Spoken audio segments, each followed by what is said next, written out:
धन्यवाद। प्लीज बैठ जाए। धन्यवाद। अशोक नगर वालों का स्पेशली धन्यवाद।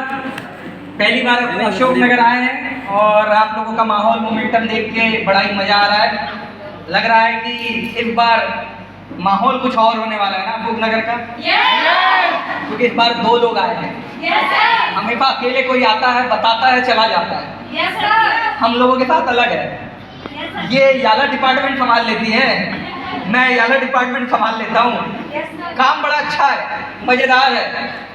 और अगर ऐसे ही करते रहेंगे जिंदगी में तो यकीन मानिए तरक्की बहुत है, नाम बहुत है, पहचान बहुत है। जैसे एक गृह गृहस्थी को चलाने के लिए ना दोनों लोगों का तालमेल बैठना बड़ा जरूरी है, वैसे ही ये डायरेक्ट सेलिंग का चैप्टर है, दोनों का तालमेल बहुत गजब का है और बहुत बेहतरीन है। इसलिए पिछले 11 साल से कंटिन्यू चल रहे हैं। 11 साल से एक लंबा ड्यूरेशन हो गया है। बेसिकली बिलोंग करते हैं बालाघाट से, यहाँ से लगभग 800 किलोमीटर दूर से आए हुए हैं आज आप लोगों के सामने। लेकिन मैं चाहूँगा कि पहले मैडम की बात हो जाए, क्योंकि यहाँ पे तादाद मुझे गर्ल्स की ज़्यादा दिख रही है क्या नहीं? और स्पेशली सुनने भी आए हो मैडम को आप लोग, तो गर्ल्स लोगों से बातचीत हो जाए मैडम की, उसके बाद मैं आऊँगा, क्योंकि उनकी ज़िंदगी का अपना एक एक्सपीरियंस है। उन्होंने डायरेक्ट सेलिंग में समय बिताया है, डायरेक्ट सेलिंग के उतार चढ़ाव उन्होंने देखे हैं, कैसी कैसी ज़िंदगी होती है, क्या सॉल्यूशन मिल सकता है। यहाँ अगर हाउस वाइफ बैठी है तो उनके लिए भी, स्टूडेंट पर्सन बैठे हैं तो उनके लिए भी, और कोई उम्र दराज महिलाएं बैठी हैं उनके लिए भी बहुत सारी चीज़ें जो आप लोगों के सामने रखी जाएगी। तो मैं चाहूँगा आप लोगों की तालियां बजती रहनी चाहिए। मैडम को मैं माइक देना चाहूँगा, आपकी ज़बरदस्त तालियों के बाद माइक देना।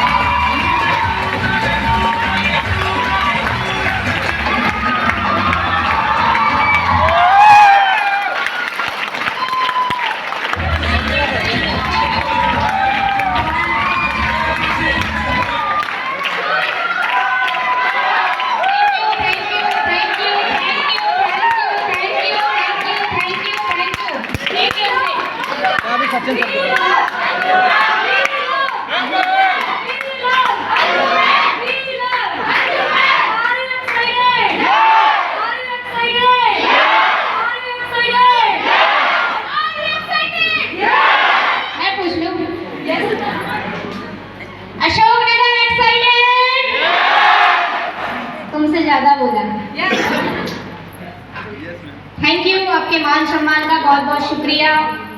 मज़ा आया आप लोगों से मिलके। पहली बार अशोक नगर आए हैं, लेकिन आप लोगों से मिलने के बाद ऐसा लग ही नहीं रहा कि पहली बार आए हैं। लग रहा है पहले से इधर ही रहते हैं। क्या आप मेरे साथ हो?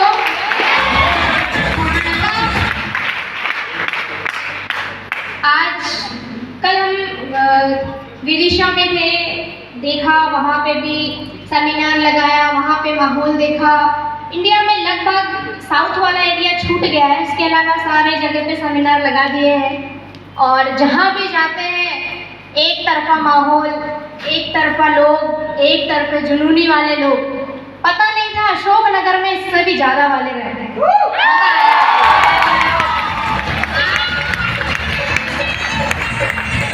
आज ऐसा लग रहा है कि सचिन सर ने पहले नहीं बुलाया। यहाँ तो इतने ज़्यादा जुनूनी और माहौल वाले लोग रहते हैं।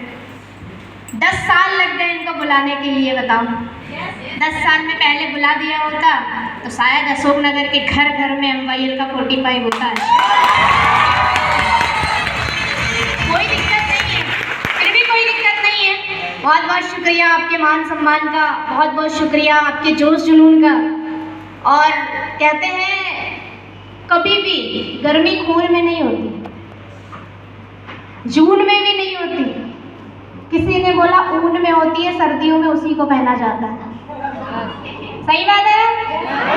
मैंने बोला हो सकता है, उसको भी ट्राई मारते हैं। पता चला ऊन वाले कपड़े पहन के हम मनाली गए तो वहाँ पे भी ठंडी लग रही है, मतलब गर्मी तो ऊन में भी नहीं है। बाद में पता चला कि ना गर्मी खून में थी, ना गर्मी जून में थी, और ना ही गर्मी ऊन में थी। अरे गर्मी तो अशोक नगर के जोश और जुनून में थी।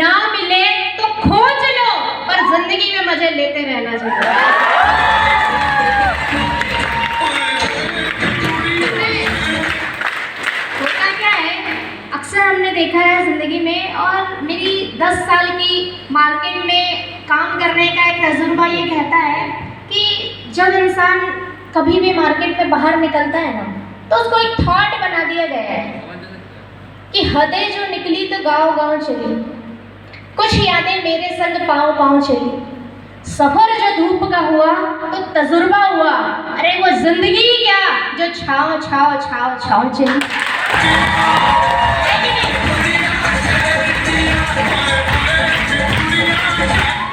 क्योंकि ज़्यादा मीठा खाने से इंसुलिन बढ़ जाएगा और बॉडी में शुगर हो जाएगा, तो कड़वा नीम लेते रहना चाहिए। वैसे ही जिंदगी है, हमेशा छाँव छाँव नहीं होती। जब तक धूप का तजुर्बा ना हो, जिंदगी के मजे नहीं आते। आप मेरे साथ हो? कौन कौन मेरे साथ है? क्या बात है, सारे अपने लिए ताली बजाना।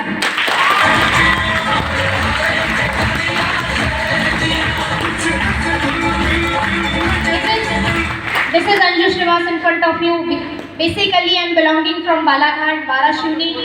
आप ही के मध्य प्रदेश की रहने वाली हूँ और एक ऐसी छोटी सी फैमिली में मेरा जन्म हुआ जहाँ गांव था। स्कूल 8वीं के बाद अगर पढ़ना है तो 5-7 किलोमीटर जाना पड़ेगा, ऐसे एरिया में रहती थी मैं। छोटी सी फैमिली, 2 भाई, मैं अकेली, मम्मी और पापा, ऐसे 5 लोगों का परिवार है मेरा, जो बाइके वाला हो गया आजकल। वहाँ मैं रहती थी। स्कूल टाइम मैंने स्टार्टअप किया, जैसे आप लोगों ने पढ़ा मैंने भी वैसे ही पढ़ा। हो सकता है मेरे से अच्छे स्टैंडर्ड वाले स्कूल में आपने पढ़ा होगा। मैं ऐसी लड़की हूँ, आंगनवाड़ी से मेरी स्कूल शुरू हुई थी और गवर्नमेंट 12th ख़त्म हुई। मुझे लगता है बहुत सारे लोग KG1 वाले भी होंगे, कुछ प्ले स्कूल में भी गए होंगे। Yes ma'am. अपना ऐसा नहीं था, अपने लिए प्ले स्कूल आंगनवाड़ी जिंदाबाद। हाँ जी, गांव बिल्कुल जंगल वाले एरिया में, घर से स्कूल की दूरी ज़्यादा नहीं, 1 से 1.5 किलोमीटर थी, लेकिन वहाँ तक जाने में हालत ख़राब थी क्योंकि घर से स्कूल के बीच में पूरे जंगल है। एक ऐसे एरिया से बिलोंग करती थी मैं जहाँ स्कूल लड़के तो जैसे तैसे भाग भूग के चले जाते थे, और जब लड़की की जाने की बारी आई तो उसको 1-2 साथ चाहिए तभी जंगल क्रॉस करेंगे अपन। हम ऐसे वाले थे। आजकल बदल गया है, लोग बदल गए, गांव बदल गए हैं। मोदी जी ने इतनी सारी प्रधानमंत्री आवास योजना दे दिया है कि जंगल कट के घर बन गए। आजकल पता नहीं चलता स्कूल और घर का दूरी कितना है। लेकिन मैं जब वहाँ रहती थी, 2008 से 10 की बात कर रही हूँ मैंने अपना 7-8 कंप्लीट किया, स्कूलिंग कंप्लीट की, और स्कूल कंप्लीट करने के बाद जब मैं उस स्कूल से 8वीं के बाद 9वीं क्लास पढ़ने के लिए निकली ना, तो मैंने देखा 9वीं तो है ही नहीं, और जब गांव में स्कूल नहीं है तो सोच कैसी होगी। हाँ जी, जब गांव में स्कूल ना हो तो सोच कैसी होती है, छोटी होगी। लड़कों को बाहर निकाल के पढ़ा सकते हो, लड़की को पढ़ा के करोगे क्या? हाँ जी कि ना जी? लड़की को पढ़ा के करोगे क्या? अगर घर वाले गलती से मान भी जाते हैं ना कि हाँ चलो ठीक है पढ़ा देते, घर की लड़की है, तो बगल वाला उंगली करने पहले ही आ जाता है। क्या करोगे लड़की को पढ़ा के? क्या करेगी पढ़ के? वही काम करेगी जो बिना पढ़े करेगी। वही घर वाले समझदार हो बाकी तो तुम है कि नहीं? भाई लोग यस। तो मैंने देखा, जब मैंने बोला कि आगे की पढ़ाई करवानी है, 9th-10th करवाओ, मेरे पढ़ाई लिखाई में मैं अच्छी थी, अच्छी मीन्स कि 70, 75, 80 तक पहुंच जाती थी, और इसको मेरे घर वाले बहुत अच्छा मानते थे। मैं भी सोचती थी चलो मैं भी अच्छी हूँ पढ़ने में, चलता है ना इतना, हो सकता है अब 90 वाले हो, कोई 100 वाला भी होगा, ठीक है। मैं 70 से 80% के बीच वाली बंदी थी, इतने मेरे परसेंटेज फिक्स है, आना ही आना है, और इससे अगर थोड़ा भी ऊपर नीचे कम हुआ तो घर वालों की 4 गालियाँ तैयार रहती थी। फिर 8वीं कंप्लीट हुआ, रिजल्ट आया, पास हुए, हमने कहा 9वीं 10वीं भी पढ़ा। घर वाले बोलते हैं स्कूल ही नहीं है तो क्या पढ़ाना है? मैंने कहा जहाँ है वहाँ पढ़ाओ। बोले ठीक है पढ़ा लेंगे। 2-4 लोगों से डिस्कस किया, तुम्हारी बेटी पढ़ने जा रही है क्या? होता है कि नहीं गाँव में, मोहल्ले में? तुम्हारी जा रही है क्या? बोलता है यार इतने दूर है, लड़की को कहाँ भिजाएंगे पढ़ने, क्या कर लेगी, पढ़ भी लेगी तो वही चूल्हा चौका ही करना है उसको। तो मैंने कहा उसका ना पढ़े ना सही, मुझे तो पढ़ना है। जैसे तैसे पटाया, घर वालों को मनाया, मैंने कहा यार पढ़ने दो। वही रिश्तेदार आए, दोस्त आए, मम्मी पापा के, अगल बगल पड़ोसी वाले। मम्मियों की अगल बगल ही दोस्त रहती है कि नहीं? बोले अरे कुछ नहीं होता, काय को पढ़ा रहे हो, कोई मतलब नहीं है पैसा बर्बाद करने से, बचा के रखो, शादी ब्याह में काम आएगा दहेज देने के। मैं बोली साला यही दे रहा है कि पैसा अपने घर से निकालना? ऑब्वियस सी बात है, ज्ञान देने आए हैं तो पैसा भी यही देगा। मैंने कहा तुम दे रहे हो पैसा पढ़ाने का? बोले हम क्यों देंगे, अगर ज्ञान देने क्यों आया फिर इधर? स्कूल गए, टीसी निकलवाना था क्योंकि आगे की पढ़ाई करनी थी। जैसे स्कूल गए पता चला उसी स्कूल में 9वीं और 10वीं निकलने वाला है। मैंने कहा बल्ले बल्ले हो गई, अपन को लड़ने की जरूरत नहीं, यही पढ़ने का है। मेरे को पढ़ाई का शौक नहीं था, मैं पढ़ाई इसलिए कर रही थी ताकि मुझे बाहर निकल के एक अच्छी लाइफ स्टाइल मिले। पढ़ने का कोई शौक नहीं था। एग्ज़ाम आती थी तो ऐसा लगता था काहे को आ गई। घर वाले फिर चालू हो जाएंगे, पढ़ पढ़ पढ़ पढ़ पढ़। और पढ़ना इसलिए था क्योंकि टीवी मूवी सीरियल देख के एक चीज़ तो सीख गई थी कि भैया पढ़ोगे ना तभी आगे बढ़ोगे। अगर जिसने पढ़ाई नहीं किया तो वो मजदूरी करेगा, और जो पढ़ लिया तो कुछ तो करेगा, वो घर से बाहर निकलेगा जरूर। Am I right? सही बात है। और बचपन से ही घर वालों ने सिखाया था बेटा पढ़ोगे लिखोगे तो बनोगे नवाब। तो अपन भी सोचते थे पढ़ाई ज़्यादा जरूरी है, करने का है। तो जैसे जैसे 9th 10th कंप्लीट हुआ, 10th में परसेंटेज आए, अच्छे परसेंटेज आए, पास हुए। मुझे पता ही नहीं, मेरा रिजल्ट घर वालों को पता चल गया, पूरे मोहल्ले में मिठाई भी बट गई और मुझे पता ही नहीं है, क्योंकि मैं तो मामा गांव में बढ़िया आराम से छुट्टी में कहाँ जाते हैं अपन, मामा के घर। दूसरे दिन पता चला रिजल्ट आया है। मैंने कहा हाँ पास तो हो ही गई होगी, मेरे को पता है। मेरा भाई बोलता है तू पास हो गई। मैंने कहा पहले ही पता था मेरे को पास हो गई, तेरे को डाउट था क्या? बोलता है मेरे को डाउट नहीं था, घर वालों को डाउट था। मैंने बोला क्यों? बोले पूरे खानदान में किसी ने 10वीं पास नहीं किया ना, तूने अकेले किया, इसीलिए उनको डाउट चल रहा था कहीं ये भी वैसी तो नहीं होगी।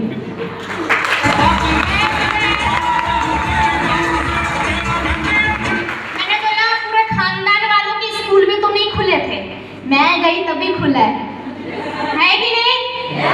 बोले सही बात है। मैंने कहा आगे? बोलता आगे कुछ नहीं, घर वाले तो वही सोफा वोफा बनवा रहे हैं। मैंने कहा क्यों? बोले शादी ही करनी है। मेरा पागल हो गया, अभी 17 की भी नहीं हूँ, 18 की भी नहीं हुई हूँ मैं, इतने जल्दी निपटा दोगे मेरे को, तुमको कहीं और ही भिजा दूंगी फिर मैं। बोलता है मैंने कहा मेरे को पढ़ने का है, अभी आगे जाने दो मेरे को। जैसे तैसे मनाया पटाया, घर वालों को बोला पढ़ने दो, आगे आगे आगे आगे पढ़ने दो। फिर वही रिश्तेदार दोस्त पड़ोसी फिर आगे बोले हो गए, तुम्हारे खानदान में किसी ने 10वीं नहीं पढ़ा था, तुम्हारी बेटी ने पढ़ ली। मैंने कहा तो वो पहले चलता था ना 10वीं मतलब मैट्रिक पास हो गया। बोले इतना तो पढ़ ली और कितना पढ़ेगी? मैंने कहा 12वीं तो पढ़ाओ कम से कम, घर से निकलना है कोई तो सोर्स लगाना पड़ेगा ना। मैंने कहा कुछ मत करो तुम, मेरे को 12वीं तक पढ़ाओ, बाहर तो निकलने दो कम से कम। जैसे तैसे पटाया मनाया, एग्री करवाया, और 11th 12th के लिए घर से 17 किलोमीटर दूर तहसील में गई पढ़ने के लिए। रिश्तेदारों के घर में रह के मैंने पढ़ाई किया।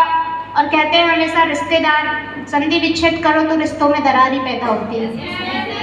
2 साल मैंने वहाँ जैसे तैसे बिताया, स्कूलिंग कंप्लीट की अपनी, और अपना आगे का पढ़ाई के लिए कॉलेज के लिए मैंने अपना एडमिशन के लिए घर वालों से फिर वही पढ़ाओ।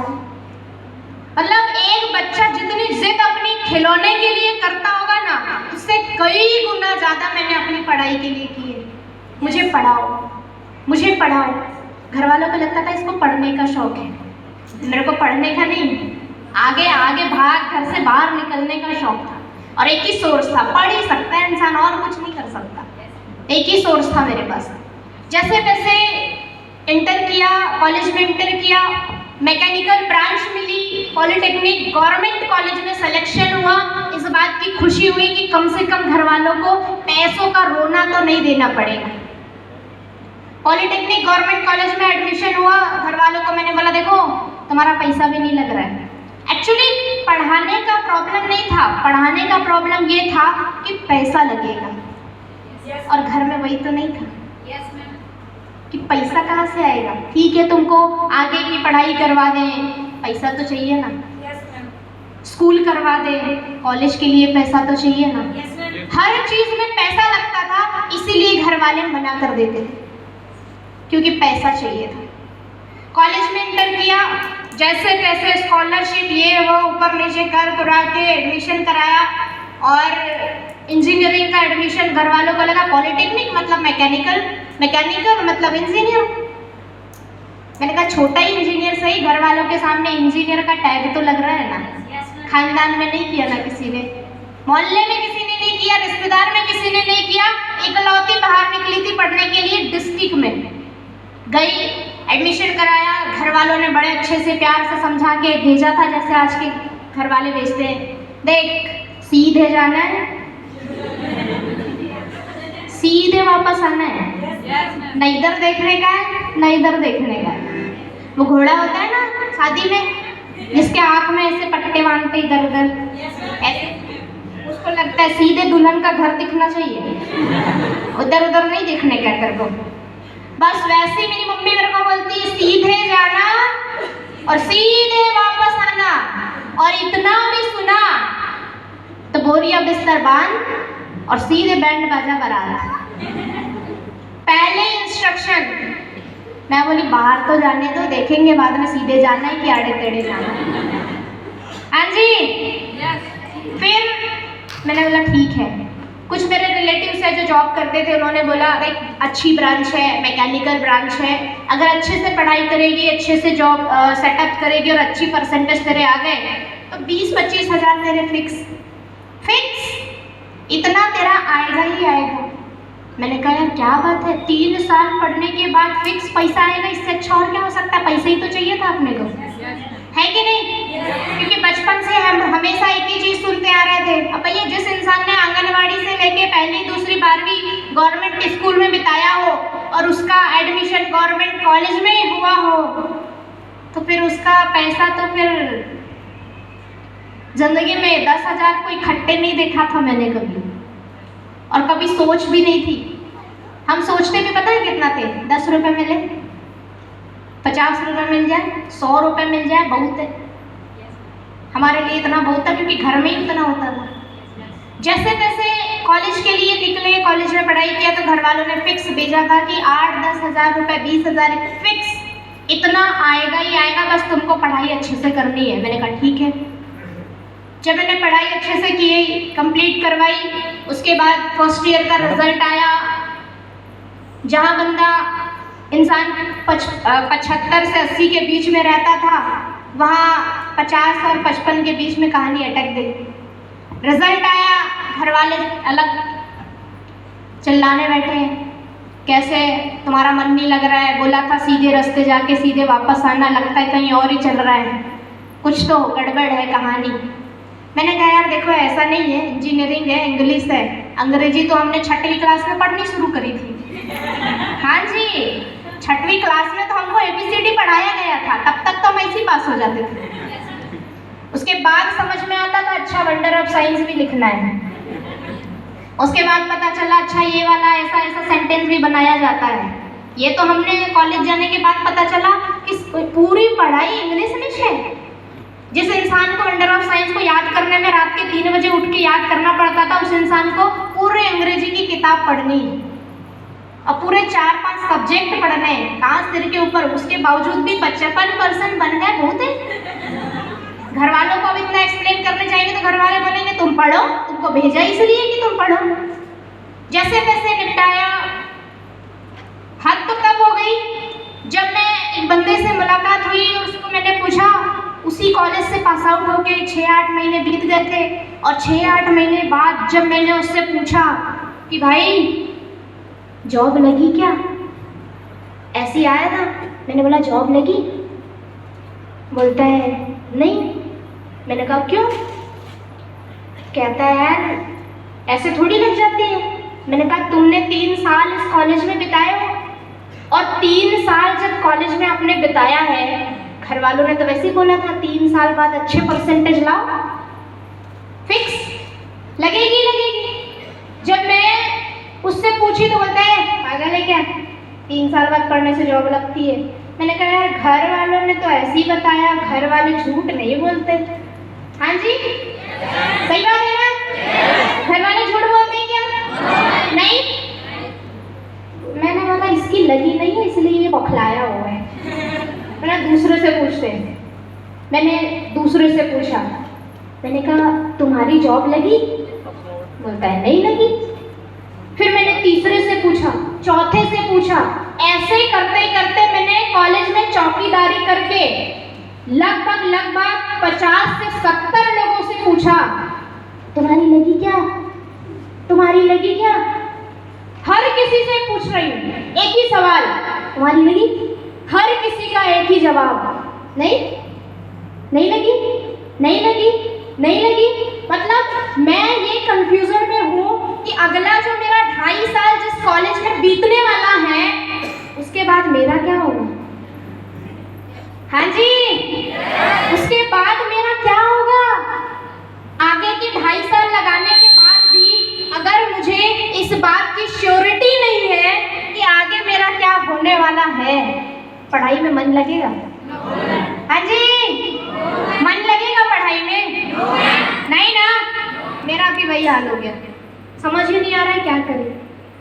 क्यों? क्योंकि घर वालों ने तो बोला था 20-25 फिक्स लगेगी। अब मेरे से पहले जिसने पास आउट करके 6-8 महीने बिता के मार्केट से घूम के आ गया है उसकी नहीं लगी, मेरी कैसे लगेगी? सोचने वाली बात है। आप मेरे साथ हो? पक्का? बाहर किसी को समय देके तो नहीं आए हो? आए हो तो पोस्टपोन करके जाना, ठीक है? वो मेरा प्रोडक्ट है, मेरा ही जैसा है, ब्लड है, असर तो हो गई। गाइस जैसे तैसे मैंने समय बिताया, समझ में कुछ नहीं आ रहा था क्या करूं, कैसे करूं, आगे क्या होगा। 2.5 साल बाद अगर कुछ नहीं किया, अगर मैं आज छोड़ छाड़ के घर गई तो घर में बैंड बाजा पहले ही तैयार है, 2.5 साल बाद भी गई तो भी बैंड बाजा तैयार ही है। मैं सोची 2.5 साल इधर बिता के ही जाते हैं, बच जाएंगे कम से कम, है कि नहीं?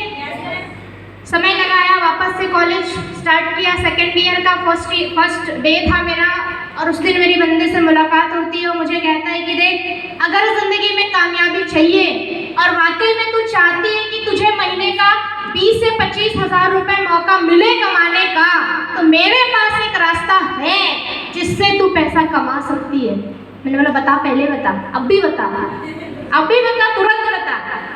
बोलता है हलवा है क्या, अभी बना के दे दूँ तेरे को? मैंने कहा मेरे को नहीं पता, मेरे को पैसा चाहिए, बता किधर से आएगा। उसने मुझे जैसे तैसे बताया, बोला कि कल सुबह 11 बजे इतने टाइम यहाँ मिलना, मैं तुझे बताऊंगा कि क्या कैसा है। मैंने कहा यार देख 11 बजे तक तो नींद नहीं आएगी, तूने अभी बताया, बोलता है कल आना। मैंने कहा ऐसा नहीं हो सकता है, 1 साल वैसे ही मैं 4-5 दिन से इतनी परेशान हूँ कि पता नहीं क्या होगा मेरा भविष्य। ऐसे ही परेशान है इंसान। आपको पास लगा के यहाँ बुलाने वाले ने फ़ोन लगाया होगा कि भाई पैसा दिया है, आ जाना देखने। और मैं शायद पूरे डायरेक्ट इंडस्ट्री में इकलौती ऐसी लड़की होंगी जिसने सामने वाले को फ़ोन कर कर के परेशान कर दिया। क्या बता रहा था, अभी बता, अभी बता, अभी तुरंत। इकलौती ऐसी लड़की होंगी। मैंने कई लोगों की स्टोरी सुनी जो ये मुझे बोलता है कि उसने मुझे बताया था, पास भी लगाया, पर मैं जाना नहीं चाहता था तो मैं गया ही नहीं। मैंने कहा मैं ही अपवाद थी जो सामने से फ़ोन लगा के बोलती हूँ अरे मेरे को भी बता, मेरे को बता, मेरे को बता, मेरे को बता। गाइस 2nd डे आपको लोगों ने फ़ोन लगाया होगा कि भैया 11 बजे का सेमिनार है, आने का है। मैं सामने वाले को फ़ोन लगा के 8 बजे बोलती हूँ मैं रेडी हूँ भैया, कितने बजे आने का है। मैं उसको बोलती हूँ उसको इतनी कैसी जल्दी है। मैंने कहा तेरे को नहीं पता मेरे को कितनी जल्दी है, मेरे को बहुत जल्दी है, मैं अब भी आ रही हूँ। बोलता है 11 बजे मतलब 11 बजे होता है। मैंने कहा ठीक है। 8 बजे से 11 बजे का समय कट नहीं रहा है, 10 बजे से ही ऑफिस के सामने जाके बैठ गई, अभी बता। खुश नसीब हो इतने सारे लोगों के बीच में और इतने बड़े से हॉल में आपको कंसेप्ट देखने का मौका मिला। मैं जब गई 3 लोग थे, एक जो मुझे लेके गया, दूसरा जो मुझे प्लान दिखा रहा था, तीसरा मैं। 3 लोगों के बीच में प्लान शेयर अप हुआ, बताया ऐसे ऐसे करके ऐसे ऐसे पैसा कमा सकते हैं, ऐसे ऐसे सिस्टम बनेगा, ऐसे होगा, और वो कोई और नहीं, कुछ और नहीं बताया था गाइस। डायरेक्ट सेलिंग का एक ऐसा कंसेप्ट बताया था जिसको आपने कुछ देर पहले इस ब्लैक व्हाइट बोर्ड में सुना है। इंडिया की नंबर 1 ऑर्गेनाइजेशन जो आज पूरे इंडिया में वेलनेस को प्रमोट करती है और दुनिया की सबसे बड़ी समस्या बेरोजगारी और बीमारी पे काम करके आज लोगों को स्वास्थ्य के लिए जागरूक कर रही है, is none other than MYL network private limited है। जब मैंने उसे देखा, मुझे नहीं पता आपको क्या समझ में आया। अच्छा, समझ में आया? कितनों को आया? क्या बात है, बड़े समझदार लोग हो। मुझे तो समझ ही नहीं आया, क्या बताया, क्या सक्सेस बता रहा है, ये वो। मैं बोली ये सब मत बता, मेरे को ये बता पैसा कैसे आएगा। मुद्दे की बात कर सीधे। बोलता है वही तो तेरे को बता रहा हूँ, सब कुछ पूरा सुन तो ले। मैंने पूरा प्लान सुना, समझने की कोशिश की, इधर से कुछ जा ही नहीं रहा। पता है एक ही चीज समझ में आई थी, मुझे नहीं पता आपको क्या दिखा, मेरे को एक ही चीज दिखा। मेरे सब बढ़िया भैया, मेरे को पता चल गया पैसा आएगा। मेरे को एक ही चीज दिखी, 78 लाख आएगा।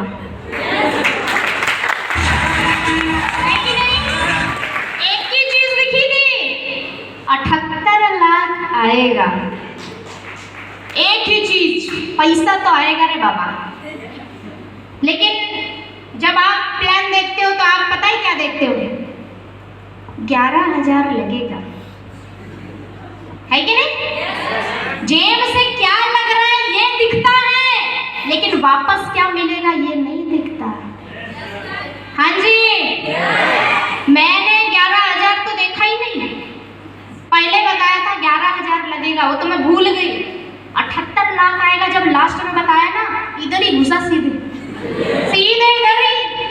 बाबा पैसा आने वाला है, कहाँ 8-10 हजार की सोच थी, सीधे 78 लाख पे लाके खड़ा कर दिया। मैंने कहा पैसा आएगा, बता करना क्या है। बोलता करना क्या है, 11,000 लगेगा। मैंने बोला तेरे को बोली थी पैसा कमाना है, तू लगाने की बात करता है कि नहीं? बताने वाला कोई और नहीं था, is my great upline and mentor and of course is my husband mister Ashish Srivastava.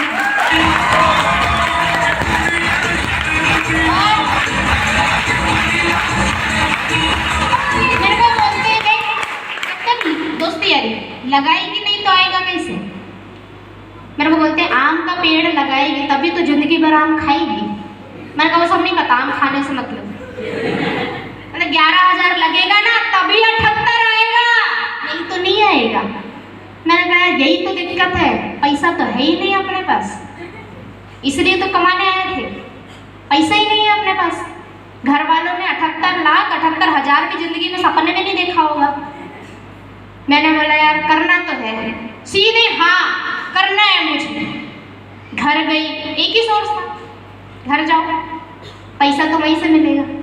घर गई, घर में डिस्कशन किया, पापा को बताया देखो ऐसा ऐसा प्लान है, ऐसा ऐसा सिस्टम है, ऐसे ऐसे काम होता है और इतना इतना पैसा आएगा। मेरे पापा का पता है क्या जवाब है?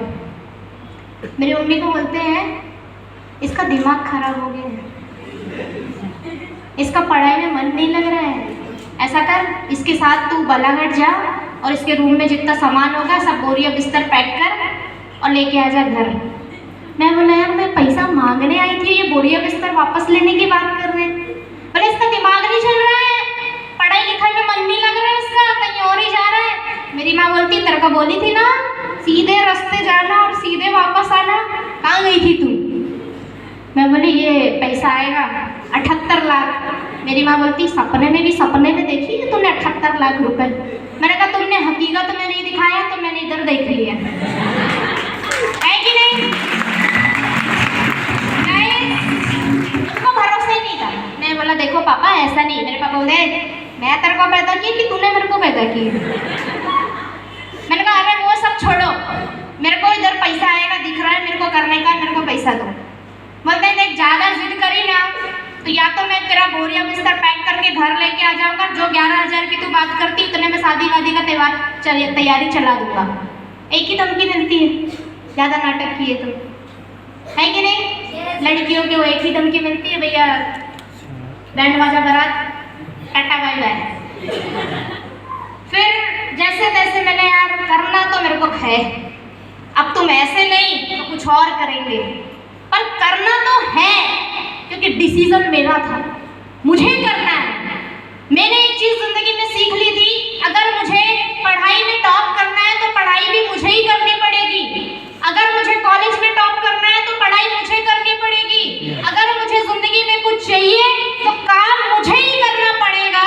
तो डायरेक्ट सेलिंग करके 78 लाख कमाने का डिसीजन भी मेरा है, तो काम भी तो मुझे ही करना पड़ेगा ना, डिसाइड तो मुझे ही करना पड़ेगा। और मैंने किया, डिसाइड किया कि मुझे करना है, बस करना है, एनी हाउ एनी कंडीशन मुझे पैसा चाहिए।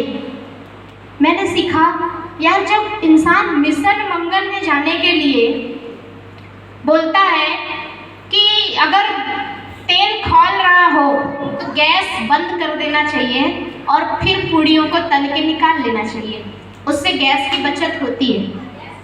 इसका ट्रिक लगाया गया मिशन मंगल में ताकि फ्यूल कम लगे और लॉन्चर ऊपर पहुंच जाए। क्या था ये? जुगाड़। क्या था? जुगाड़ था। मैं बोली इंडिया मिशन मंगल में जाने के लिए जुगाड़ लगा सकता है। जिस घर में कूलर ना हो, ड्रम को काट के उसमें पंखा लगा के, पाइप लगा के, जुगाड़ लगा के कूलर बनाया जा सकता है। पर 11,000 क्या है? जुगाड़ तो लगा ही सकते हैं। हाँ जी कि ना जी? yes. लगा सकते हैं ना? yes. और सबसे बड़ा जुगाड़ तो तुम्हारी जेब में होगा, अभी किसी ने ऐसे रखा है कि नहीं है? yes. क्या लगता है वो 11,000 का होगा? ज्यादा भी हो सकता है कि नहीं है? yes. खूब मैंने बोला यार इसके लिए माँ बाप पैसा दे देते, करियर बनाने को नहीं देते, मैंने करना तो पड़ेगा। मैं जुगाड़ कहीं और से नहीं, घर से ही शुरू करते। मम्मी से बात किया, मैंने कहा यार पैसा चाहिए, प्लान तो दिखाई दिया था पहले, एग्री तो करेगी नहीं। मैंने कहा तुम बोल रही थी ना मेरे को फर्स्ट ईयर में तेरे परसेंटेज कम बने हैं। बोलते हाँ बने तो हैं। मैंने कहा सेकंड ईयर में मेरे को अगर परसेंटेज बढ़ाने हैं ना तो मेरे को अंग्रेजी सीखनी पड़ेगी, अंग्रेजी नहीं आती। बोलते तो मैंने कहा कोचिंग जाना है, पैसा दो। ऐसे या वैसे पैसा तो चाहिए, है कि नहीं? मैंने कहा कोचिंग जाना है, पैसा चाहिए। बोलती पैसा नहीं है। मैंने कहा देख अगर पैसा नहीं दिए ना तो अगले साल फिर परसेंटेज डाउन हो जाएंगे, फिर मत कहना कि तू फेल हो गई, मेरे को अंग्रेजी समझ में नहीं आती। बोलते ठीक है। मैंने कहा पापा से मत बोलना, अभी चिल्ला देंगे मेरे को। बोलती ठीक है मैं देखती हूँ, मेरे पास अगर कुछ हो तो। आधे घंटे लगभग मम्मी को पटाने में समय लगा, फिर बड़े मुश्किल से मम्मी एग्री करी और फिर मम्मी का खजाना निकला। और आज मम्मियों का खजाना पता है कहाँ रहता है? किचन। आज सारी मम्मियों का पोल खुलने वाला है। किचन में गई मम्मी, मैं बोला यार खाना नहीं मांग रही हूँ, पैसा चाहिए, पैसा दो मेरे को। बोलती पैसे ही तो लाने गई हूँ। उनका किचन में कौन सा पैसा रखता है? मेरी माँ दाल का डब्बा खोली, उसमें से पैसे निकले। मैंने कहा अच्छा अभी हम घर भर ढूंढते हैं, सारा पैसा मिलता ही नहीं, पैसा इधर रहता है। दाल के डिब्बे से पैसा निकला। उसके बाद शक्कर के डिब्बे से भी पैसा निकला, मसाले के डिब्बे से पैसा निकला। वो तेज पत्ता होता है ना, तेज पत्ता, उनके अंदर फंसे हुए थे पैसे। मैं बोला यार बड़ा अच्छा खजाना है। पूरा किचन खंगाल के जब पैसा निकाला गया ना तो 6,000 रुपए उस किचन से निकले थे। 6,000 रुपए। मैं बोली मेरा तो जुगाड़ हो गया। मेरी माँ बोलती है तूने 5 बोली थी। मैंने कहा हाँ मैं 5 ही दूंगी। मैंने कहा ठीक है 11 में से 5 दे दो। डूबते को तिनके का सार पूरा डिमांड किया था, नहीं मिला, 5 ही सही, दाने दो अभी। मैंने कहा यार मम्मी का खजाना है, मतलब भाइयों का भी कहीं ना कहीं तो होगा ही होगा, है कि नहीं? मैंने अपने बड़े वाले भाई से बात किया, मैंने कहा यार देख मेरे को ना पैसा चाहिए। बोलता है मैं गरीब, मेरा दोस्त भी गरीब है, वो तो बेचारे उधारी में जिंदगी जीते हैं, कहाँ से तेरे को पैसा देंगे? मैंने कहा मेरे को उससे नहीं मतलब है, तू मेरा भाई है ना, शाम तक के मेरे को 2000 रुपये चाहिए। बताए, मैंने कहा देख तूने दिया नहीं ना, तेरे राज पापा को बता दूंगी मैं। अब भाई भाइयों के राज बहन को नहीं पता होंगे तो किसको पता होंगे, है कि नहीं?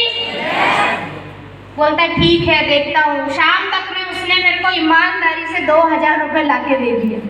मैंने कहा देख 4 दोस्त हैं, चारों से 500 भी मांगेगा ना तो भी होते हैं। मतलब बड़ा दिमाग लगा रही, मैंने कहा मेरे को चाहिए ना, तेरे को क्या पता है?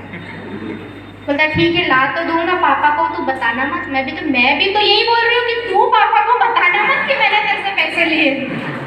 गाइस 2000 रुपये मिले, 7000 हुआ।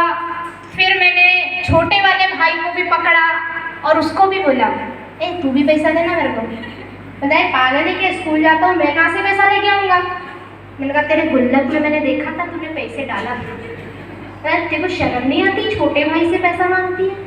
मैंने कहा देख शर्म वरम को अभी ना उधर खुटी उटी में टांग के रखी हूँ मैंने, मेरे को पैसा चाहिए, शर्म से कोई मतलब नहीं है, पैसे से मतलब है फिलहाल। बोलता है बहुत ही है तू, ऐसी बहन ना किसी को नहीं मिलनी चाहिए। मेरा गुल्लक तोड़, बाद में बहन के बारे में सोचेंगे अपन। उसका गुल्लक तोड़वाया और गुल्लक तोड़वाने के बाद उसके गुल्लक से लगभग 1900 रुपये निकले थे। 1500 रुपये उसने दिया और वो मेरे को पता है क्या बोलता है, तू पापा को मत बताना। मैं बोली मैं भी तो यही बोल रही हूँ कि तू पापा को मत बताना, क्योंकि राज खुल जाएंगे ना। बोलता तूने अगर पापा को बताई तो मेरे को पैसा मिलना बंद हो जाएगा। मैं बोला तूने अगर पापा को बताया तो मेरा राज खुल जाएगा कि मैं पूरे घर वालों से पैसा मांग रही हूँ। ऐसे करके गाइस लगभग 8,500-9 हज़ार रुपये का जुगाड़ हुआ, फिर भी बच गया पैसा। मैंने कहा यार मेरे साथ मेरी रूम पार्टनर रहती, इनको काहे को छोड़ने का, इनसे भी उधारी ले ही लेनी चाहिए। उसको मैंने बोला यार मेरे को कुछ पैसे की बहुत अर्जेंट ज़रूरत है, पैसा दे। रूम पार्टनर थोड़ा नखरे मार रही थी, बताइए अरे देख कैसा वैसा। मैंने कहा देख रेंट का जो पैसा आंटी को देने का है ना वो अभी तू मेरे को दे दे, अगले महीने 2 महीने का एक साथ मैं रेंट दे दूंगी, फिलहाल तू मेरे को पैसा दे। जैसे तैसे पटाया मनाया और 11,000 रुपये पूरे इकट्ठे किए। 1 हफ्ते का समय लगा मुझे इकट्ठे करने में, क्योंकि मांगने में फिर जुगाड़ लगाने में और ये वो घर वालों को पटाने में वक्त लग जाता था। किया और मैंने 11,000 रुपये इकट्ठे करने के बाद सबमिट किया, स्टार्टअप किया, शुरुआत कर दी। क्यों? क्योंकि मुझे करना था, क्योंकि क्या करना था मुझे, कहते हैं ना, क्योंकि आंखों में मंजिल थी, आंखों में मंजिल थी, मुझे चाहिए था वो चीजें, चाहिए था मुझे जिंदगी में, ये है और मुझे चाहिए। आंखों में अरमान लिए, मंजिल को अपना मान लिए, फिर मुश्किल क्या आसान क्या, जब ठान लिए तो ठान लिए, करना है मतलब करना है। कर ली शुरुआत, कर लिया शुरुआत, इसलिए नहीं कि पैसा मांगने में मजा आ रहा था। ये यहाँ नहीं आ सकता, बोल्ड नहीं आएगा। अच्छा मैं आपसे कुछ सवाल करूंगी, क्या आप मुझे जवाब दे सकते हैं? यस? हाँ जी? क्या आप मेरे साथ इस हॉल में हैं? अगर मैं आपसे कुछ सवाल करूं तो क्या आप मुझे उसका जवाब दे सकते हैं? रेडी? गाइस मुझे पैसा चाहिए था, क्यों? क्योंकि उसके पीछे ना बहुत बड़ी वजह थी। हर घर में एक मुखिया होता है जो पूरे घर को संभालता है। कौन होता है? पापा। सही है? Yes. मेरे घर में जब मेरे पापा थे ना 2010 में बहुत ज़्यादा बीमार थे। 10वीं क्लास में थी मैं और ऐसे ही नवरात्रि का अष्टमी का दिन था जब उनको हॉस्पिटल लेके गए थे। और हॉस्पिटल में इतनी ज़्यादा तबीयत खराब थी कि नागपुर के हॉस्पिटल वाले ने बोल दिया था कि या तो एक अच्छे हॉस्पिटल में लेके जाओ जहाँ पैसा ज़्यादा खर्चा करके आप अपने माँ बाप को बचा सकते हो, या तो फिर वापस घर लेके चले जाओ। पैसे न होने की वजह से हमें उसी हॉस्पिटल में रख के दिन बीत रहे थे, समय बीत रहा था, लेकिन बीमारी खत्म नहीं हो रही थी। इतनी ज़्यादा हालत खराब थी कि एक टाइम डॉक्टर ने ये कह दिया था कि रात गई तो समझ लेना बच गए, वरना घर सुबह वापस लेके चले जाना। सिर्फ पैसे ना होने की वजह से हमें ये दिन देखने पड़ रहे थे। और उस दिन ऐसा फील हो रहा था कि अगर पापा को कुछ हुआ तो हमारा क्या होगा, क्योंकि मेरी माँ स्कूल नहीं गई है, गांव में रहती है, घर का काम उसके अलावा उनको कुछ नहीं आता। भाई मेरा जस्ट 12th कंप्लीट किया था, फर्स्ट ईयर में एडमिशन था उसका। छोटा वाला 7-8 क्लास में पढ़ता था और मैं 10वीं क्लास में पढ़ती थी। मतलब हम तीनों भी इतने कैपेबल नहीं थे कि कुछ कर पाए जिंदगी में। सिर्फ इकलौते पापा थे जो कमाते थे, और उस समय ऐसी सिचुएशन थी कि बस क्या होगा पता नहीं। उस समय ऐसा लग रहा था काश हमारे पास अगर पैसे होते तो आज हम अपने पापा को वापस जल्दी घर लेके आ जाते, लेकिन शायद नवरात्रि का वो शुभ दिन था, इसीलिए पापा उस दिन घर तो वापस आए। लेकिन दिमाग में एक चीज़ चल गई कि भाई कुछ भी हो लेकिन वापस से ऐसी सिचुएशन नहीं लाना है, इसीलिए मुझे पैसा कमाना है। इसीलिए मैंने डायरेक्ट सेलिंग की शुरुआत की, ताकि मुझे दोबारा वो दिन ना देखना पड़े। इसीलिए अच्छा, आप मुझे एक चीज़ बताओ, आपके घर में कौन कौन रहता है? मैंने बोला था मैं सवाल करूंगी तो आपको जवाब देना है। हाँ जी, हो इधर ही। आपके घर में माँ रहती है? भाई, बहन, दादा दादी? अच्छा, घर में क्या क्या चीजों पे पैसा खर्चा होता है, बता सकते हो? कहाँ कहाँ खर्चा होता है? पढ़ाई में, दवाई में, और किराना में, और कपड़ों में, और बताओ बताओ, बोला था सवाल पूछूंगी आपको जवाब देने का है। बिजली का बिल, पानी का बिल, और रेंट, और दूध वाले का, दूध, और अखबार वाले का। हाँ जी, अखबार वाले का, अखबार वाले का, न्यूज़पेपर, ओके, और टीवी के टैक्स का, टीवी का, मोबाइल रिचार्ज, मोबाइल का, पेट्रोल का, मेकअप का। बॉयज भी जाते हैं भाई, ऐसा मत समझो तुम। और करवाने का, हाँ जी, कटिंग कराने का, ठीक है, और यात्रा का, हाँ जी, अच्छा, इन सबको ETC डाल देते हैं, इसमें सब आ जाएगा, चलेगा? पक्का? अच्छा, ये सारा खर्चा कौन उठाता है? पापा? कौन उठाता है? पापा को बीच में बैठा देते हैं, है कि नहीं? अच्छा, आपकी मम्मी का खर्चा कौन उठाता है? भाई का, बहन का, दादा दादी, कपड़ा, बिजली, पानी, रेंट, दूध, newspaper, mobile recharge, TV, petrol, किराना, दवाई, पढ़ाई, एक ही रट। कौन करता है? पापा। बहुत सारे पापा आए हैं आज। पापा करते हैं ना? करते हैं पक्का? श्योर? क्लियर? कोरोना आया, आया?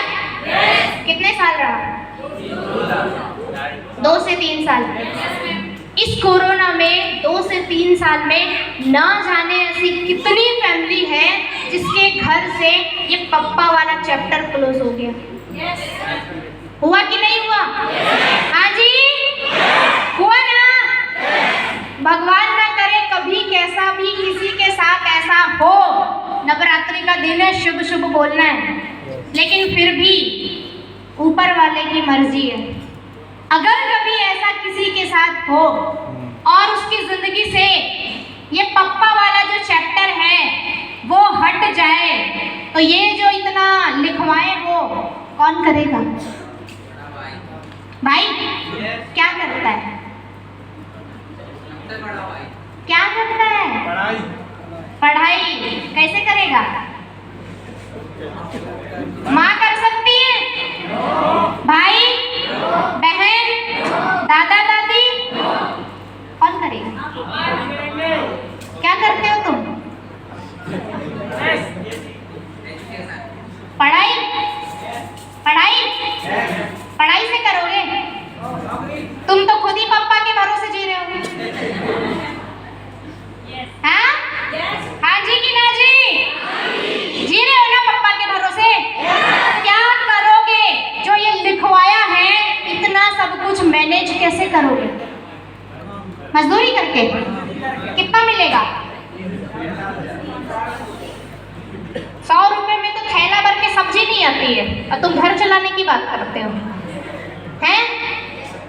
गाइस, सोचने की जरूरत है। मैं आपको जिंदगी से रूबरू करा रही हूँ। जितना उड़ते हो ना, अरे मेरा बाप जिंदा है ना, काहे टेंशन ले रहे हो? जिस दिन वो चला गया उस दिन तुम्हारा क्या होगा, सोचा है कभी? और ये बात सिर्फ लड़कों को सोचने की जरूरत नहीं है, ये बात तुम्हें भी सोचने की जरूरत है कि कब तक पप्पा ही करेंगे? कब तक? आज पप्पा करेंगे, कल जाओगे पति करेगा, फिर तुम बच्चों के भरोसे रहोगे। तो भाई पैदा काहे को हो गए बे? जब दूसरों के भरोसे ही जिंदगी काटनी थी तो आए क्यों इधर? आना ही नहीं था।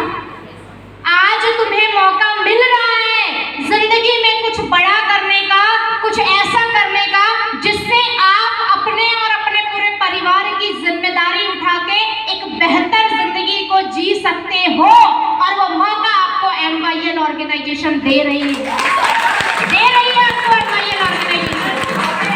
क्यों? क्योंकि मौका आपके सामने है, और कहते हैं जब मौका मिले तो चौका मार लेना चाहिए, क्योंकि जिंदगी तो वैसी क्लीन चल रही है, जिंदगी वैसी क्लीन बोल्ड है। जब मौका मिले तो चौके मार लेने चाहिए, वरना बेटी का अगर चलना बंद हो जाए ना तो विराट कोहली को भी भगवान के शरण में जाना पड़ता है। आज तुम्हें मौका मिल रहा है जिंदगी में। आज से 10 साल पहले जब मुझे मौका मिला था ना, मेरा सर इसीलिए हाँ में हिला था क्योंकि मैंने वो सारी चैप्टर जिंदगी की देख ली थी। अगर आज ये नहीं तो 2.5 साल बाद मुझे भी बेरोजगारी की तरह ऐसे ही आलम में डूबना पड़ेगा। आज पापा ने पढ़ा लिखा के बड़ा कर दिया, फिर कल हस्बैंड मेरे को चलाएगा, और फिर परसों बच्चे अगर पैदा होंगे तो वो मेरे को चलाएंगे, तो मेरा क्या बचेगा? डिसीजन इसलिए लिया था क्योंकि दूसरों के सहारे पे जिंदगी नहीं जीना चाहती थी, किसी और के भरोसे पे अपने सपने नहीं पूरा करना चाहती थी, इसीलिए डायरेक्ट सेलिंग करने का डिसीजन लिया। क्योंकि कहते हैं ना, जब आपको पता है नुस्खा आलम बदलने का, जब आपको पता है आपकी समस्या का समाधान क्या है, जब आपको पता है नुस्खा आलम बदलने का, तो क्यों इंतजार है सूरज के निकलने का? क्यों इंतजार है सूरज के निकलने का? और आज माता रानी का वो दिन है, कहते हैं जिसे खुद ना हो कभी अपनी जिंदगी बदलने का ना, उसके ऊपर भगवान भी कृपा नहीं करते हैं, नहीं करते हैं। इसलिए हमेशा कहा जाता है जब आपको मौका मिल रहा है, जब आपके सामने अपॉर्चुनिटी आ रही है, खुश नसीब हो। इतने दिन बीत गए नहीं मिला, नवरात्रि के दिन पे शुभ अवसर पे एक मौका मिल रहा है, शुभ मुहूर्त पे मिल रहा है मौका, और इतना अच्छा मौका शायद ही किसी को मिले। वरना देखो अपने आसपास, क्या लगता है अशोकनगर में इतनी पब्लिक रहती है क्या? नहीं ना, इससे डबल, और मार्केट में पता नहीं कितनी घूम रही होगी, फिर भी चुनिंदा चेहरे यहाँ दिख रहे हैं। इसका मतलब है ऊपर वाला चाहता है कि बेटा जिंदगी में कुछ नया करो, बेहतर करो और कुछ अच्छा करो, चाहता है ऊपर वाला। गाइस, डिसीजन लिया, विश्वास किया, शुरुआत की, बहुत सारे उतार चढ़ाव आए जिंदगी में, मुझे सपोर्ट किया गया और मुझे एक बंदे ने विश्वास दिलाया कि देख अंजू, क्या लड़का और क्या लड़की, कामयाबी से किसी की रिश्तेदारी नहीं है। आज मेरी तो कल तुम्हारी बारी है और ये होगा, और वो विश्वास दिलाने वाला कोई और नहीं, हम सब की great upline mister Ravindra Kumar Raghuvanshi ji थे, जिन्होंने विश्वास दिलाया मुझे, भरोसा दिलाया मुझे कि बेटा टेंशन नहीं लेना, जब हम बड़े भाई खड़े हो ना तो तुम्हें डरने की जरूरत नहीं है, सब हो जाएगा। एक बंदा जिसने मुझे विश्वास दिलाया, मुझे भरोसा दिलाया, एक छोटी बहन की तरह ट्रीट किया और मुझे बोला, भले घर वालों ने सपोर्ट ना किया हो, भले भाइयों ने मना कर दिया हो, भले रिश्तेदारों ने भी बोल दिया हो कि ऐसे फालतू के काम नहीं करना, लेकिन फिर भी हम तुम्हारे साथ खड़े रहेंगे। हमेशा उन्होंने मुझे सपोर्ट किया। इज नन अदर देन मेरी great upline as an my mentor mister Pramod Kumar Singh sir. Please great और उसी साथ और उसी विश्वास के साथ मैंने अपना काम शुरू किया। जैसे ही मैंने अपना काम शुरू किया, मैंने बताया डायरेक्ट सेलिंग ऐसा काम है, डायरेक्ट सेलिंग ये है, डायरेक्ट सेलिंग वो। जब मैंने लोगों को बताना शुरू किया कि डायरेक्ट सेलिंग जीरो इन्वेस्टमेंट में चलता है, बोलते जीरो इन्वेस्टमेंट में कैसे चलता है, तुम तो 11,000 की बात करती हो। हाँ जी, डायरेक्ट सेलिंग मैंने क्यों किया? पहली चीज, हमेशा इंसान को ये टेंशन रहता है कि मेरा पैसा ना लगे और सब आ जाएगा, हाँ कि ना? डायरेक्ट सेलिंग जीरो इन्वेस्टमेंट है। आप बोलोगे 11,000 लगता है मैडम, जीरो इन्वेस्टमेंट कैसे हुआ? जो 11,000 आप देते हो ना, उस 11,000 के बदले आपको ऐसे 7 न्यूट्रिशंस प्रोवाइड होते हैं। ये दवाई नहीं, ये फूड सप्लीमेंट्री है जो आपकी बॉडी में खाए हुए खाने से नहीं मिलता।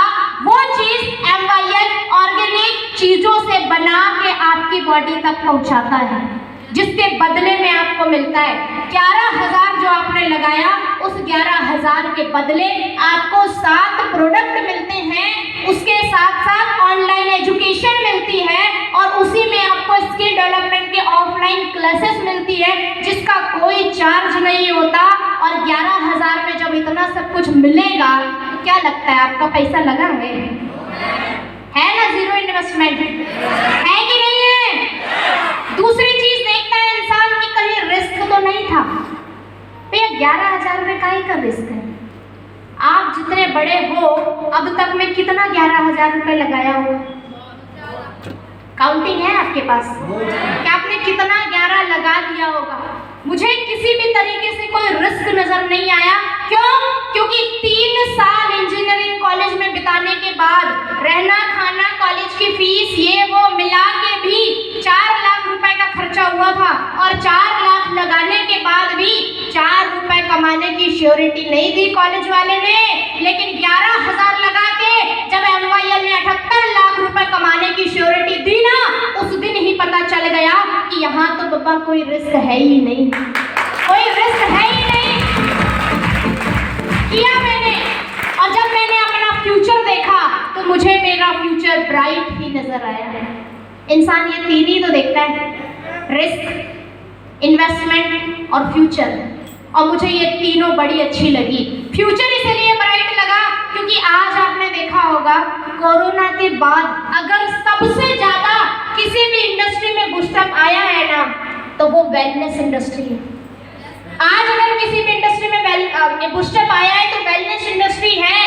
क्यों? क्योंकि गवर्नमेंट का बजट भी कहता है कि अगर बजट उठा के देखें तो सबसे ज्यादा अगर किसी का बजट है तो वेलनेस और स्वास्थ्य विभाग का सबसे अच्छा और सबसे ज्यादा बजट है। क्यों? क्योंकि वेलनेस ने आज पूरे इंडिया को कवर अप करके रखा है। आज अगर जरा सी खांसी भी किसी को ना, तो वो घर में नहीं बैठता, कहाँ जाता है? सीधे डॉक्टर के पास जाता है, कहीं मेरे को कुछ हो ना जाए। वेलनेस इंडस्ट्री इतनी ज्यादा ग्रोथ में है कि आज आपने देखा होगा एक छोटा सा किराना स्टोर वाला भी पेट्रोसिल और क्रोसिल लेके बैठता है कि कहीं किसी को सर्दी खांसी बुखार आए तो वो दवाई मांगने ना आ जाए। इतनी ज्यादा वेलनेस इंडस्ट्री टॉप को पोजीशन पे पहुंच रही है कि हर चौराहे दुकान में तुमको मास्क मिल जाता था। होता था कि नहीं होता था? पान ठेला वाला भी मास्क लेके बैठता था, कुछ बिके ना बिके, पान खाने आए ना आए, लेकिन मास्क लेने जरूर आएगा। हाँ कि ना? यस। मतलब वेलनेस इंडस्ट्री इतनी टॉप पोजीशन पे है आज की डेट में कि सबसे ज्यादा अगर किसी पे ध्यान दिया जा रहा है तो स्वास्थ्य विभाग। और मुझे प्राउड है ये बात कहते हुए, मैं जिस इंडस्ट्री में काम करती हूँ इंडिया की नंबर 1 वेलनेस इंडस्ट्री है जो टोटल ऑर्गेनिक प्रोडक्ट लॉन्च करती है, आयुर्वेदिक चीजों पे काम करती है, जिसमें कोई केमिकल नहीं मिला होता और आपके शरीर के लिए सबसे ज्यादा लाभदायक होती है। प्राउड है मुझे ये कहते हैं। अब आप सोचोगे मैडम करा तो तुमने इंजीनियरिंग है और तुम बता रहे हो स्वास्थ्य के बारे में। मैं इंजीनियरिंग के बाद यहाँ क्यों हूँ? क्योंकि MYL पे मुझे गर्व है, क्योंकि ये आयुर्वेदिक चीजों को प्रोवाइड करवाता है। हम सुबह पेस्ट से लेके रात के खाने तक केमिकल खाते हैं। यस और नो? खाते हो कि नहीं खाते? सुबह पेस्ट कौन सा करते हैं? Colgate, Closeup. सुबह बबूल तो दिन तुम्हारा, ऐसे ही होता है ना? यही करते हैं। सुबह से लेके रात के खाने तक केमिकल खा रहे हैं। आपको क्या लगता है? हमको पता है क्या लगता है? हम मोमोज खा रहे हैं, लेकिन तुम्हारी 40 के बाद मोमोज तुमको खाता है। हाँ, तुम्हारी उम्र 40 की हो उसके बाद मोमोज तुमको खाता है। चाइनीज, हमको लगता है हम चाइनीज खाते हैं, लेकिन 10 साल बाद चाइनीज तुमको खाता है। एग्जाम्पल कोरोना, खाया कि नहीं खाया? जिस इंसान का सबसे ज्यादा इम्यूनिटी बूस्टर खराब था, सबसे ज्यादा बीमार वही हुआ है। और कोरोना सबसे ज्यादा उसी को हुआ जिसने मेट्रो सिटी में रह के चाइनीज आइटम खाया है कि नहीं है? प्राउड है मुझे ये बताते हुए कि मैं MYL इंडस्ट्री में काम करती हूँ जो ऑर्गेनिक चीजों का इस्तेमाल करता है, आपके खान पान और रहन सहन को सुधारता है। और इसी काम को करते हुए मुझे 10 साल हो गए और 10 साल में 1,70,00,000 रुपए कमा के आपके सामने खड़ी हूँ। खुशी है मुझे बताते हुए कि इंजीनियरिंग में 4 लाख लगा के 4 रुपए नहीं आए, लेकिन MYL में 11,000 रुपए लगा के 1,70,00,000 का स्टेटमेंट बना चुकी हूँ। खुशी है मुझे ये बताते हुए। क्यों? क्योंकि जब मैं काम करने निकली ना, लड़की 4 बातें जब तक हो ना कैसे पेट में खाना पचता है। लड़की है, लड़कियों को ऐसे काम नहीं करना चाहिए। लड़की बिजनेस करेगी, दिमाग खराब है क्या तेरा? ऐसे रिश्तेदार ताने मारते थे, दोस्त ताने मारते थे। हर कोई बंदा जब प्लान दिखाने जाओ और मैं उसे बोलती थी मैं फॉरेन जाऊंगी, पता है गाँव भी ढंग से घूमी है, फॉरेन जाएगी, शहर में घूमी है, बालाघाट डिस्ट्रिक्ट में कॉलेज और कॉलेज के रूम के अलावा कहीं गई है, फॉरेन जाने की बात करती है। मैंने बोला रुक जरा, सब्र कर, अभी बताती हूँ। वापस से काम किया, शुरुआत की, और 31 मार्च 2019 के दिन जब फ्लैक्स में फोटो आई साइड में कि तुमने दुबई टूर विन कर लिया है, उसको मैंने फोटो खींच के भेजा। देख दुबई जा रही हूँ। पता है दिखाने के कुछ और ही होते हैं, जाना फिर बताना। मैंने कहा तू गया है? बोले सपने में भी नहीं गया मैं तो। मैंने कहा देख तेरे को हकीकत में जाऊंगी और पहली फोटो तेरे को ही भेजूंगी। गई, फ्लाइट लैंड हुई, पहली फोटो भेजा और सीधे व्हाट्सएप में खटाक से भेज दिया। देख मैं तो पहुंच गई, तेरा पता नहीं तू कहाँ है। गई मैं दुबई, उसको दिखाया कि बेटा गांव छोड़, शहर छोड़, मैं तो देश छोड़ के ही चली गई, तू देख तेरा क्या है, तू देख तेरा क्या है। कभी सोचती जिंदगी में एक सपना बनाया डायरेक्ट सेलिंग में आने के बाद, जब शादी हो ना साला दूसरे की कार में नहीं जाने का, अपनी जाएंगे, अपनी कार में जाएंगे। उधारी और दुनियादारी तो चाहिए ही नहीं, किराया तो अपने को चाहिए ही नहीं। ड्रीम बनाया, शादी करने से पहले 1.5 लाख की सैलरी चाहिए, पर्सनल कार चाहिए और फॉरेन कंप्लीट होना चाहिए, उसके बाद शादी करेंगे, नहीं तो साला शादी नहीं करेंगे। बनाया ड्रीम, टारगेट बनाया और वो किया। शादी करने से पहले घर के सामने 10 लाख की होंडा अमेज खड़ी कर दी। उसके बाद बापू को बोला जाओ जो पसंद है उठा के लेके आना, सेलेक्ट और रिजेक्ट करने का काम मेरा है, जाओ लेके आओ। किया, सैलरी सेटअप की, पेमेंट सेटअप किया, सब कुछ किया, क्योंकि मैं जिंदगी में वो लड़की कभी नहीं बनना चाहती थी जो माँ बाप के भरोसे पे जिंदगी काटे, शादी करने के बाद पति के ऊपर जिंदगी काटे, बोले अगर 1000 रुपए की साड़ी भी लेना हो ना, ओ जी करवा चौथ आ रहा है, साड़ी दिलाओगे, उधर से आवाज आए शादी में इतना महंगा लहंगा दिया था वही पहन ले। वैसी जिंदगी नहीं चाहिए। मैं जिंदगी में कभी ऐसा बनना ही नहीं चाहती थी कि जब माँ बाप पैसा खर्चा करे तो सोच सोच के कर दिए हैं, लेकिन जब मैं अपनी जिंदगी जीऊँ ना तो अपने हिसाब से चाहिए, अपने हिसाब से। अभी तो ऐसा है कब जाके शॉपिंग करके आती हूँ उनको पता ही नहीं चलता, पैसा नहीं लग रहा ना, पता कहाँ से चलेगा। बाद में बोलते ये कब ला ली तुमने, ये कब हो गया था, अपन गए थे क्या लेने, मैंने कहा तुम कब आए थे मेरे साथ लेने, क्योंकि ऐसी चाहिए ही नहीं। मैंने देखा है आजकल हर माँ बाप हर लड़की को ये सपना दिखाता है, अच्छा वर हो, अच्छा घर हो, पति अच्छा कमाता हो और फिर जिंदगी सेट हो। मैं बोलती हूँ अगर परवरिश देनी है ना अपने बच्चों को ऐसी परवरिश दो, अच्छा घर और अच्छा वर नहीं चाहिए, अच्छी पढ़ाई और अच्छी कमाई चाहिए, ताकि जब तुम किसी के घर जाओ तो तुम्हें कभी ये फील ना हो कि सामने वाला खिलाएगा तभी हम खाएंगे। मैं नहीं बोलती करोड़ों कमाओ, मैं ये भी नहीं बोलती लाखों कमाओ, लेकिन साला इतना तो कमाओ कि जिस घर में जाओ और रोटी का निवाला जब तुम्हारे अंदर जाए तो तुम्हें ये फील हो, तुम्हें ये प्राउड हो कि साला मैं भी कमाती हूँ और मेरे हिस्से की रोटी है ये फील होना चाहिए, तो होना चाहिए ये फील। वरना क्या जिंदगी जिया, कभी बापू के सहारे, कभी पति के सहारे और बुढ़ापे में बेटे के सहारे, काहे को जीने का। ड्रीम इतना बनाया है जिस दिन हाथ पैर चलने बंद हो जाए ना, साला बैंक में इतना पैसा होना चाहिए कि किसी के सामने हाथ फैलाने की जरूरत ना हो। ये ड्रीम है मेरा, सपना है ये मेरा, ये करना है कि अभी सिर्फ 170 आया है, अभी तो अभी 27 और 28 ही है, तो अभी इतना हुआ है, आगे देखो क्या क्या करते हैं, देखो अभी क्या क्या करते हैं। लास्ट में पूरी जिंदगी का एक साल जो मेरी जिंदगी को डिनोट करती है, शायद उसकी बैकग्राउंड स्टोरी आपने सुनी होगी, लेकिन मैंने अपनी जिंदगी से रिलेटेड और कनेक्ट किया है, छोटी सी है लेकिन बड़ी मजेदार है। कहते हैं कि बचपन से ही अंजू को पढ़ने लगे ताने, लड़कियां समाज के आगे जाती नहीं कमाने। बचपन से ही अंजू को पढ़ने लगे ताने, लड़कियां समाज के आगे जाती नहीं कमाने। कैसा है ये बाप, देखो लड़की से कमवाता है।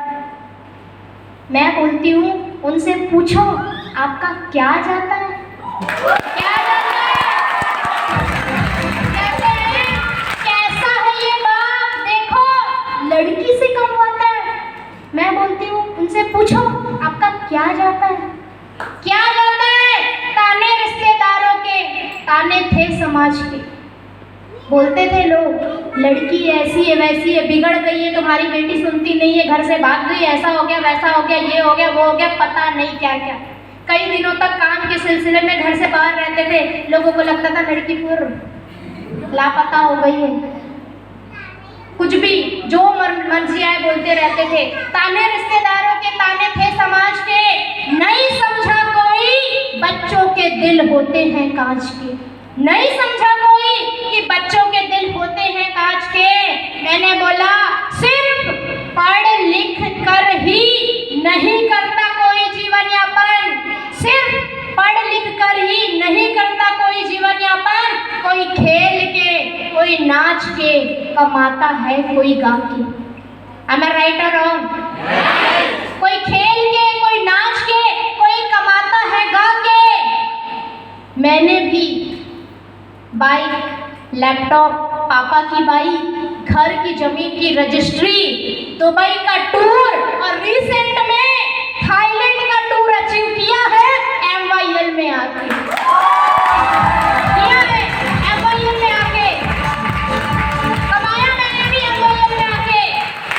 अब ये सुनो, थे ताने रिश्तेदारों के, आज तारीफ में बदल गई। जो लोग कहते थे तुम्हारी लड़की बिगड़ गई, आज वही लोग कहते हैं मेरी बेटी का भी कुछ करवा देना। कुछ होता है क्या ऊपर नीचे का? तू 11 बोल रही है, मैं 15 देती हूँ, इधर कुछ कर देना। मैंने कहा जहाँ रिजेक्शन हो गया वहाँ एक्सेप्ट तो कभी होता ही नहीं जिंदगी में, मौका एक ही बार मिलता है। थे ताने रिश्तेदारों के, आज तारीफ में बदल गई। थी गाली समाज की, आज ताली में बदल गई। क्यों? क्योंकि गवर्नमेंट से दी हुई लाल साइकिल चलाने वाली अंजू आज 10 लाख की होंडा अमेज और पर्सनल बनाया हुआ 50 लाख के घर में बदल गई। Thank you everyone, thank you all of you, thank you Ashok नगर।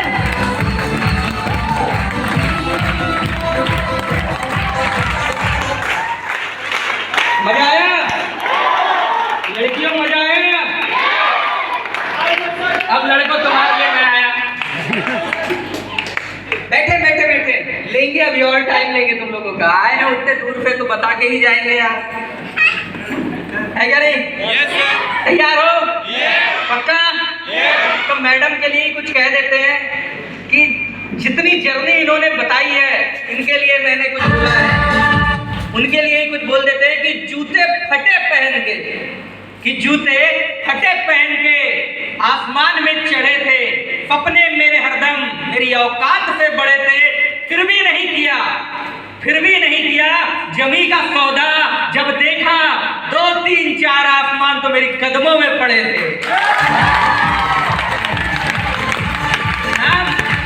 नाम Ashish Srivas, by qualification I am engineer from EC branch. 2012 में अपनी इंजीनियरिंग भोपाल से कंप्लीट की है और पिछले 11 साल से डायरेक्ट सेलिंग इंडस्ट्री पे वर्कआउट कर रहा हूँ।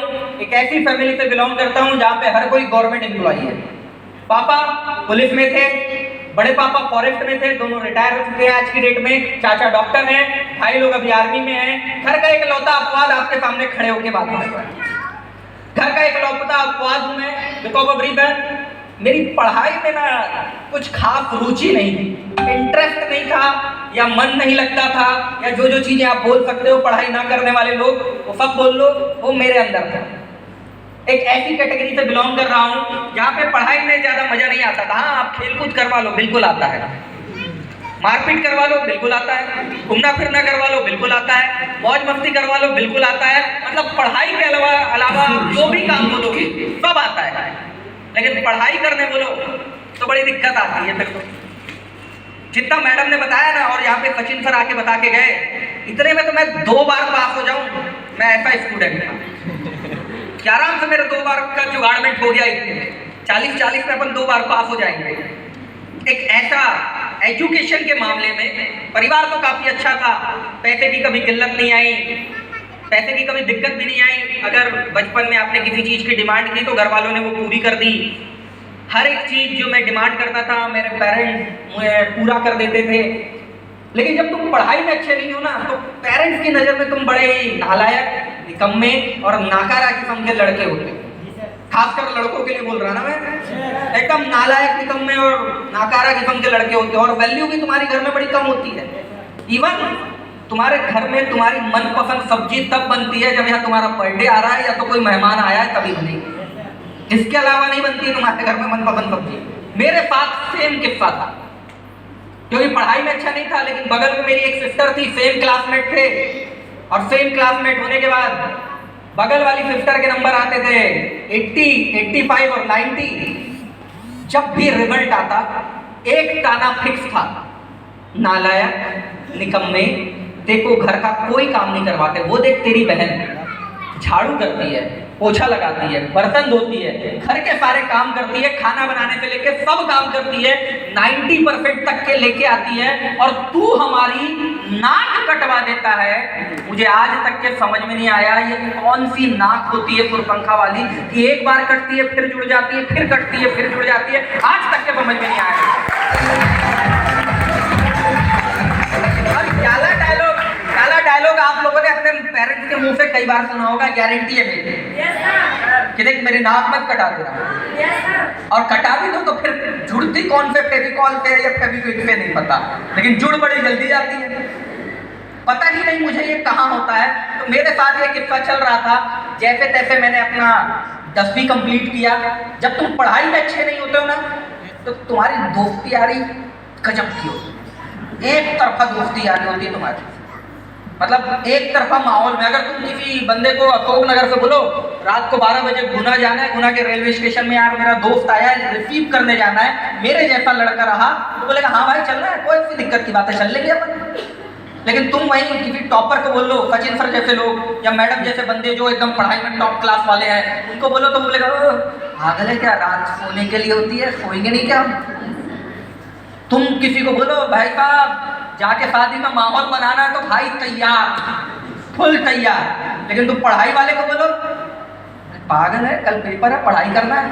पेपर के एक दिन पहले बोलो हमारे जैसे बंदों को बोले ओके टेंशन क्या, पेपर आते जाता रहेगा, भाई की शादी एक बार होगी, दोबारा थोड़ी ना होगी भाई की शादी। तो हम वो कैटेगरी वाले बंदे थे। तो जब तुम पढ़ाई में अच्छे नहीं हो तो दोस्ती यारी गजब की होती है। तो मेरी दोस्ती यारी एकदम गजब की थी। घूमना फिरना बढ़िया, मारपीट करवाने वाले लोग ओके, लड़कियां छेड़ने वाले लोग ओके। हकीकत बता रहा ना मैं, ये जमाने की बात है जब मेरी दोस्ती यारी हुआ करती थी, 2006 के बारे में बात कर रहा मैं जब 10th मैंने पास